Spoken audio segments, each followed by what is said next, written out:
My sister took credit for my startup idea, mocking me in front of our friends. You couldn't even run a lemonade stand. She laughed. The next day, she lost the deal when investors found out I was the true founder. The evening had been a blur of nerves and anticipation. I had spent the last few months working on Spendease, a personal finance app one had developed to help people manage their spending. It wasn't a grand idea, just a simple solution to a common problem I'd faced for years. My marriage had ended in part because I was terrible with money, and after the divorce, I realized there had to be an easier way to manage my finances. So, I spent late nights coding, researching, tweaking the app, and testing it. I wasn't someone who had ever been in the startup scene before. I had always been the quiet one. Lily was the one with the social charisma, the one who could network and charm people. I had no idea how to get this idea out there and make it real. I had kept the app mostly to myself, only sharing the basics with Lily after months of working on it. I wanted to protect my idea, keep it mine until it was ready. But Lily, always the extrovert, convinced me to let her introduce me to some investors she knew from a business dinner she had attended months ago. She promised me that she'd be the support system I needed to get my idea off the ground. I had always been somewhat intimidated by Lily's larger-than-life personality. Growing up, I was the quiet one, the bookish, introverted sister, while Lily had always been the star, the popular one, the one everyone loved. She thrived in social settings, always knew how to make a good impression, and was never afraid to speak her mind. I envied her confidence, and sometimes I wished I could be like her. But this time I was proud of my work. I had built something real, and I was ready to see if anyone else would believe in it. So when Lily suggested we meet with these investors, I reluctantly agreed. I wasn't comfortable with the idea of her being involved in my business, but I also didn't know how to navigate the world of startups and tech investors. The meeting was set for a Tuesday morning in a small conference room at a local hotel in Madison. I remember waking up with that familiar sense of nervous excitement, the kind you get before a big presentation. I dressed in a simple black dress and cardigan, hoping my professionalism would speak louder than my nerves. Lily, as always, was dressed to the nines, looking polished and confident in her tailored suit. When we arrived, the investors, 3 men, all in their mid-40s, greeted us with smiles and handshakes. They were all business, but there was an energy in the room that felt electric. I started the presentation, outlining the problem that Spendease solved and explaining the technical aspects of the app. I was nervous, but I could tell they were engaged. They asked insightful questions, and I answered them the best I could. But then, Lily started stepping in more than I expected. At first, I thought she was just offering support, adding little comments here and there to enhance the pitch. She had a way of making everything sound better, of framing things in a way that made them seem more impressive than they really were. But soon, she was taking over the conversation. I had barely finished explaining the app's features before she was talking about how we'd built the app together, how we had collaborated to get it to where it was now. I let it slide at first, even though it felt off. She had always been the one to take credit for things she didn't entirely earn, but I wasn't going to let that ruin my opportunity. After all, the investors didn't know the full story. But then it got worse. As the meeting continued, Lily kept adding little jabs at my expense, like when she laughed and said, "You couldn't even run a lemonade stand as a child," making it seem like I had no business sense, no leadership slaughters. She said it jokingly, but I could tell by the way she said it that it was meant to undermine me in front of the investors. I froze. My chest tightened, and I could feel my face heat up. The investors laughed, but I saw the glances they exchanged. There was a moment of hesitation in the air, and I realized what was happening. Lily was positioning herself as the real driving force behind the idea, and I was nothing more than her sidekick. The meeting ended shortly after that, and the investors seemed impressed, though I wasn't sure if it was the idea that they liked or Lily's larger-than-life personality. I couldn't shake the feeling that I'd been reduced to a background character in my own story. As we walked out of the conference room, Lily turned to me with a grin, her eyes gleaming with triumph. "You did great, Grace," she said, her tone a mix of condescension and praise. "I think we've got this." I really think you need me if you want to succeed. You're good with the technical stuff, but you need someone who knows how to talk to people, how to get deals done. I didn't say anything. What was there to say? She had taken my idea and made it hers. She had reduced me to a joke. That night, as I lay in bed, I felt an overwhelming wave of frustration and anger. Lily had always overshadowed me, but this felt different.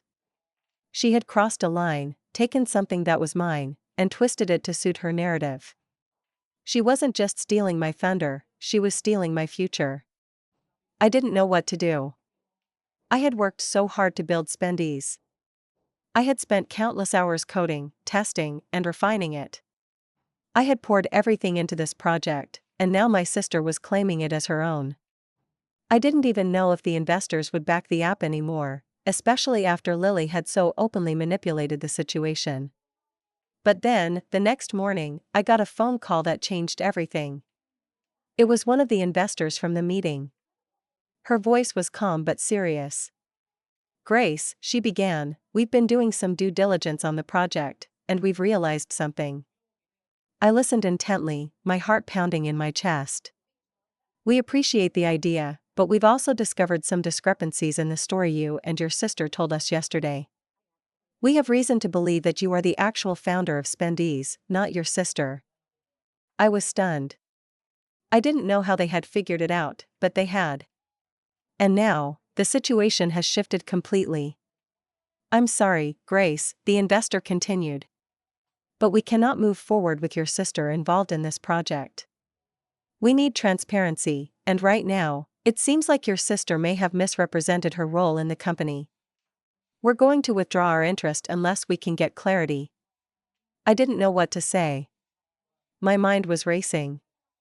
I wasn't sure if I was relieved or furious. The investors were backing away from the deal, but they were doing it because of Lily's lies. It felt like the world was finally catching up to her manipulations, but I also knew that meant my chance at securing funding was slipping away. I called Lily. I knew I had to confront her, but I didn't know how to even begin. "You need to explain this," I said, my voice barely controlled. "The investors found out, Lily. They know you lied about your role in Spendies." There was a long silence on the other end of the line. When she finally spoke, I could hear the panic in her voice. "I didn't lie," she said, her tone defensive. I just helped you. I'm the reason they even looked at your app, Grace. You wouldn't have even gotten that meeting without me. They wouldn't have taken you seriously. You can't just take credit for everything, Lily," I said, my voice shaking with a mix of anger and hurt. "You weren't the one who built this. I was. And now, because of you, I'm losing everything." But Lily didn't seem to understand. She was too caught up in her own version of the story. And now, because of her, I wasn't sure what would happen next. I didn't know if I should cut her out of my life completely, or if I should give her a chance to redeem herself. All I knew was that I had to make things right, whatever that meant for me moving forward. The following days were a blur of conflicting emotions. It was hard to process what had happened in such a short amount of time. I felt betrayed by my sister, humiliated in front of the investors, and most of all, uncertain about what my future would look like now that Spendies was in jeopardy. But I knew one thing for sure, I wasn't going to let this go. I decided to focus on the app. Despite the emotional chaos swirling around me, I had put everything I had into building this idea. It wasn't just about the app anymore, it was about proving to myself that I could follow through and succeed. I needed to fix the mess my sister had created and salvage the opportunity. The first step was to reach out to other investors. I spent the next few days drafting emails, carefully explaining my situation and clarifying the timeline of events. I couldn't just let them assume the worst about me. I told them how Lily had never been involved in the development process and that she had only offered to help by securing the meeting. I wasn't sure if they'd believe me. After all, I had no proof of what had happened in the meeting, and I couldn't exactly provide evidence that Lily had been the one to mislead them. But I had to try. I was in a meeting with one of these potential investors when I got a message from Lily. It was a text, short and to the point. I'm sorry, Grace. I didn't mean to ruin everything. Can we talk? I stared at the message for a moment, unsure how to respond. Part of me wanted to scream at her, to tell her everything she'd done wrong and how badly she'd hurt me. But the other part, the part that still cared about my sister despite everything, wanted to give her a chance to explain herself. So I didn't reply immediately. I focused on the investor meeting instead, and that decision turned out to be a good one. The meeting went better than I expected. The investor, a woman named Elise, seemed genuinely interested in Spendees. She asked insightful questions about the app's potential and how I planned to scale it. I was careful to mention that I was still seeking funding and that I had some great initial traction, despite the recent setbacks. At the end of the meeting, Elise said something that took me by surprise. I think we should talk more, Grace. You've got something here. It's clear that you've put a lot of thought and work into this, and I respect that. We'd like to keep the conversation going. For the first time in days, I felt a glimmer of hope. It wasn't a done deal yet, but I had a chance. I could still make Spendees a reality. Maybe, just maybe, I could get through this without losing everything. Later that night, I called Lily. Her voice on the other end of the line sounded small, almost apologetic. Grace, I'm really sorry for what I did. I didn't mean to hurt you. I don't know what came over me. I was just trying to help. I wasn't sure how to react. I wanted to scream at her, to call her out for what she'd done, but at the same time, I couldn't ignore the hurt in her voice. I could tell she was genuinely upset. I'm not sure what you want from me, Lily, I said quietly. You've already done so much damage. You took something that was mine and made it about you. You humiliated me in front of people I'm trying to impress, and now I have to work twice as hard to fix it. I know, she said quickly, her voice full of regret. And I hate that I did that. I was just so caught up in the excitement. I thought I could help, but I didn't realize how much I was undermining you. I'm really sorry, Grace. I never meant to make you feel like you didn't matter. There was a pause. I could hear the sincerity in her voice, but I didn't know if I could forgive her yet. I just want to fix things, she continued. I'll do whatever it takes. I know I messed up, and I want to make it right. I exhaled slowly, thinking about what she'd said. Part of me wanted to believe her. After all, she was my sister. We'd been through a lot together. But there was another part of me, the part that had spent the past few days feeling like everything I'd worked for was slipping through my fingers, that I didn't know if I could trust her again. You can't just fix this with a few words, Lily, I said, my voice tight. You've hurt me, and you've made this a lot harder than it needed to be. I'm not sure I can forgive you right now. I need some time to think. There was silence on the other end. I could tell she was disappointed, but she didn't argue. I understand, she finally said. Take all the time you need. I'll be here when you're ready to talk. I hung up the phone feeling drained, conflicted. Part of me wanted to push her away, to cut ties completely. But another part of me felt the weight of the years we had spent together. We were family, after all. Could I really just walk away from her, even after everything she had done? The next day, I spent hours working on Spendees, focusing all my energy on making the app better. There was still a long way to go before it was perfect, but I felt a sense of control over something for the first time in days. It wasn't just about building the app, it was about proving to myself that I could succeed on my own. That I didn't need anyone's help, especially not Lily's. But despite the work, the lingering frustration and hurt remained. I still hadn't decided what to do about Lily. I wasn't sure if I could forgive her, or if I even wanted to. What she had done felt like a betrayal, and that wasn't something I could easily forget. Then, as if the universe was throwing salt in the wound, I got another message from Lily. This time, it wasn't an apology. It was a simple, short text. I've been talking to some of the investors. They're still interested in Spendees, and I think they'd be willing to reconsider if we make some adjustments. I can help with that. Just let me know. I stared at the message for a long time, my mind racing. I wasn't sure if this was another attempt to take control of the situation, or if she was genuinely trying to help. Either way, I knew one thing for certain: I couldn't let her dictate the future of my company anymore. And yet, there was that nagging feeling. The part of me that missed my sister. The part that still wanted to believe that we could figure things out. I just wasn't sure what was more important now, fixing my relationship with Lily or protecting Spendy's and the future I was trying to build. I spent the next few days wrestling with myself. There was a strange disconnect in my mind. On one hand, I wanted to shut Lily out completely, to cut all ties and build Spendy's on my own. But then, I'd remember all the good times we'd shared, the moments when she had been there for me, and the fact that she was my sister. It made it harder to just write her off. Yet, every time I thought of her taking credit for my hard work, for mocking me in front of people who could have helped make Spendy's a reality, the anger resurfaced. I kept working on the app, though. I couldn't afford to stop.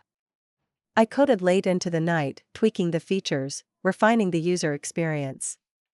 Spendy's was my dream, my hard-earned effort. I wasn't going to let anyone take that from me, not even Lily. But no matter how hard I tried to focus on the app, my thoughts kept drifting back to Lily's message. She had been in contact with the investors. That wasn't a coincidence. She wasn't just trying to help anymore. She was inserting herself back into the process, and I wasn't sure how to feel about it. Had she truly changed, or was this just another manipulation? One evening, after finishing up a particularly grueling coding session, I decided to take a break. I sat down on my couch and picked up my phone, hesitating before typing out a response to Lily's last message. I'm not sure I want your help anymore. I need to do this on my own. I stared at the message, my finger hovering over the send button. But just as I was about to hit send, I stopped. My mind flashed back to everything that had happened in the past. The way Lily had always been the one to take the spotlight. The times I'd been in her shadow, unsure of how to fight for what was mine. Maybe that was the problem. Maybe I had spent so long letting her control the narrative that I didn't know how to stand up for myself. I put the phone down. The following morning, I took another step back. I called a friend, Alice, who had been one of the few people I'd confided in about Spendy's. Alice wasn't in the business world, but she had a sharp mind and was always great at helping me see things clearly when I felt overwhelmed. Grace, you know what you have, Alice said over the phone when I explained the situation. You've worked hard for this. Lily's part in all of this shouldn't invalidate your work. Don't let her guilt trip you into thinking you need her. You don't. I nodded, even though she couldn't see me. She was right, of course. I had put the hours in, I had sacrificed my own time, and I had created something that could change people's lives. But what if I'm wrong? I asked quietly. What if I'm just too emotional, too hurt to see it clearly? What if she really does want to help? You have to ask yourself this, Grace: do you believe that she truly wants to help you, or does she just want to be involved because of the spotlight? She's always been in the limelight, hasn't she? This might not just be about helping you, it might be about her wanting to claim some of the credit. I sat there for a long time, turning Alice's words over in my mind. The truth was, Lily had always been about the spotlight. Even growing up, everything was always about her. Her accomplishments, her successes, our parents' attention was constantly on her. And while I never resented her for it, it had shaped the way I viewed our relationship. I had always felt like I had to fade into the background. But Spendy's was mine. I had built it from scratch. It wasn't just an idea I was pitching, it was the culmination of years of frustration, growth, and personal lessons. I wasn't about to let Lily take it from me, not after everything that had happened. After talking to Alice, I knew what I had to do. I drafted a response to Lily's message. This time, I was clear, firm, and assertive. I appreciate that you've been in touch with the investors, but this is my company. I've worked hard to get to this point, and I don't want your involvement moving forward. I'm going to make Spendy's a success on my own, without anyone else's interference. Please respect that. I didn't expect her to like it. In fact, I knew it would hurt her. But I couldn't let my decision be swayed by guilt. She had crossed a line, and I had to draw a boundary. I hit send. The silence that followed felt heavy. I didn't know what Lily would say, or if she would even respond at all. Part of me hoped she would take it well, but another part of me was prepared for her to lash out, to accuse me of being ungrateful. She had always had a way of turning things around, making me feel like I was the one who had done something wrong. Hours passed, and I didn't hear anything from her. I tried to push it out of my mind, focusing instead on the work ahead. Spendy's needed my full attention if it was going to have a chance. But that night, as I sat at my desk, the phone buzzed. It was a message from Lily. Grace, I don't understand. I thought we were in this together. You said you needed my help. Why are you shutting me out? I stared at the message, feeling a mix of guilt and frustration. Lily was trying to play the victim again. She was trying to make me feel bad for asserting myself, for standing up for my own success. I knew what she was doing, but that didn't make it any easier to read. I took a deep breath and responded. I'm not shutting you out, Lily. I'm just asking you to respect my boundaries. This is my project. It's time for me to take control of it, without interference. I need you to understand that. I put the phone down, letting out a long, slow breath. It was the hardest thing I had done in a long time, but I knew it was the right thing. For the first time, I wasn't letting her take control of my future. I wasn't going to let her dictate the course of Spendy's. It was mine, and I was going to make it happen on my own terms. The next day, I spent hours working on new investor outreach. I couldn't afford to let Lily's mess affect my vision. I had my idea. I had my app. I had my potential. And if I had to prove that to the world on my own, then so be it. As the days passed, I stayed focused, working tirelessly to improve Spendy's. I started to reach out to more investors, and despite everything that had happened, I could feel the momentum building. I wasn't sure where it would lead, but I knew that Spendy's was my future. And then, just as I began to feel a sense of control again, I got another call from one of the investors Elise had put me in touch with. She sounded urgent, serious. We've been keeping an eye on your progress, Grace, she said. We've heard about the situation with your sister, and I want to make it clear that we're still very interested in backing you. But there's something important I need to discuss with you. We want to move forward, but we need to talk about the next steps, urgently. I felt my heart race as Elise's words echoed in my ears.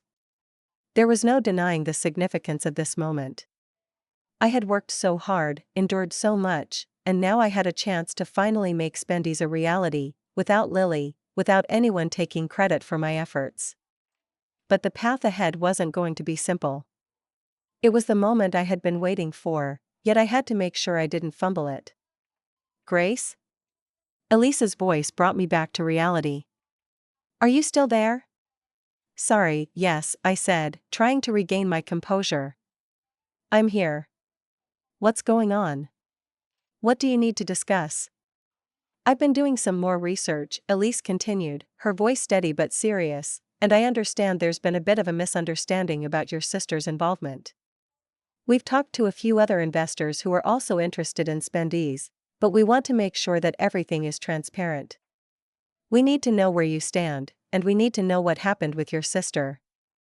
I exhaled slowly, feeling both the weight of the moment and a surge of resolve. Lily misrepresented her involvement, I said flatly. I'm the one who built Spendy's. I'm the one who put in the late nights, coded the app, and created its vision. She took advantage of the situation, inserted herself into the process, and misled everyone into thinking she was a co-founder. But that's simply not true. There was a long pause on the other end of the line, and I could feel the tension rising. Elise was probably processing everything, weighing her options. I could sense the shift in her tone when she finally spoke. I appreciate your honesty, Grace, she said. This kind of transparency is what we were looking for. We don't work with people who can't own their story. We value integrity, and I believe you've demonstrated that. So, here's what we're going to do: we're moving forward with Spendies, but we'll be backing you. Just you. We want to invest in the real founder. We want to work with the person who had the vision to bring this all together. We're not interested in anyone else's involvement. The weight of her words hit me like a wave. I had done it. I had fought for what was rightfully mine, and it was finally paying off. The relief was overwhelming. For a moment, I almost couldn't speak. Thank you, I finally managed, my voice thick with emotion. I really appreciate this. I won't let you down. You've already proven yourself, Grace, Elise said. Now it's time to take the next step. We hung up shortly after that, and I sat there for a few moments, trying to let the magnitude of what had just happened sink in. My vision for Spendies wasn't just a dream anymore, it was becoming a reality. It was mine, completely, and I had earned it on my own. But as much as I was elated by the good news, there was still the issue of Lily. I couldn't just pretend like nothing had happened between us. My sister had hurt me, and I needed to address it head-on, even if it was uncomfortable. I decided to call her. My heart pounded as I dialed her number, unsure of what to expect. When she picked up, there was a sense of hesitation in her voice. "Grace," she said softly. "I've been thinking a lot about what you said. I'm sorry. I really am." I paused for a moment, weighing my words. I wasn't ready to forgive her, not yet. But I knew I needed to set the record straight. "You hurt me, Lily," I said, the words coming out sharper than I intended. "You took something that was mine and twisted it to fit your narrative. You mocked me in front of people I trusted, and you took credit for everything I worked for. I'm not going to pretend like that didn't affect me. I'm still trying to process all of it." I know," Lily replied, her voice cracking with emotion. "I was wrong, Grace. I was caught up in the idea of success. I thought if I could just be involved, I could make it happen faster. I didn't realize how much I was pushing you away in the process." I could hear the sincerity in her voice, but I wasn't sure if it was enough to make up for everything. Still, I wasn't interested in tearing her down completely. That wasn't the person I wanted to be. But I had to set boundaries. "I'm going to be honest with you, Lily," I said, my voice steady. "Spendies is moving forward. The investors are backing me, but they're only interested in me as the sole founder. They don't want any confusion or conflict of interest. I can't work with you on this. I need you to respect that." There was a long pause on the other end of the line. I could hear her trying to find the right words. "I understand," she said quietly. "I messed up. And I don't want to make things worse for you. If you need space, I'll give it to you. But I want you to know I'm really sorry. I wasn't thinking about how this would affect you. I just wanted to be a part of something. But I should have respected you more." "I don't know what the future holds between us, Lily," I said, my voice softer now. "But I do need to move forward on my own. And I need you to understand that. For once, I have to put myself first." "I get it, Grace," she whispered. "I'll respect that. I'll step back. I hope you find success. You deserve it." We ended the call without any dramatic declarations or tearful goodbyes. There was no reconciliation, no immediate forgiveness. But there was a sense of closure, a quiet acknowledgement that we both had our separate paths to walk now. In the days that followed, everything started falling into place. With the backing of the investors, Spendies gained traction quickly. It wasn't easy, there were still sleepless nights, countless revisions, and moments of doubt, but I was building something that was entirely mine. The feeling of independence was empowering. For the first time, I wasn't standing in anyone's shadow. I was standing on my own. As for Lily, things remained distant. She stayed away from the project, as she had promised, and while I didn't entirely close the door on her, I kept my boundaries firm. I didn't know if we would ever be as close as we once were, but that didn't matter anymore. Spendies was my dream, my future, and I was going to make it succeed, without anyone else taking credit for it. And in the end, that was the sweetest revenge of all. It wasn't about being cruel or malicious, it was about standing up for myself, for what I had built, and for the years of hard work I had put in. It wasn't just about the app, it was about taking control of my own story for the first time in my life. No one could take that from me.